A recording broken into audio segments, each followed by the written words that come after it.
Okay, here's how to repair a snag.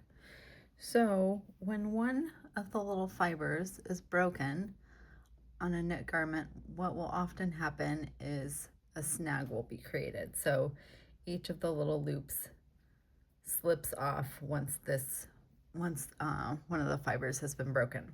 So what you need to do to repair this, which is very simple, is really just a crochet hook. And what you're going to do is wherever the last stitch is that's loose, see this one that's standing up and it's not connected, and how the stitch underneath of it is connected still.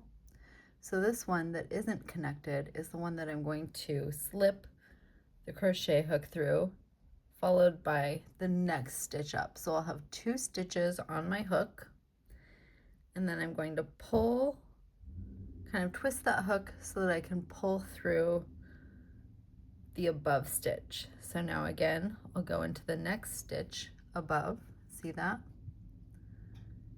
Hooking on to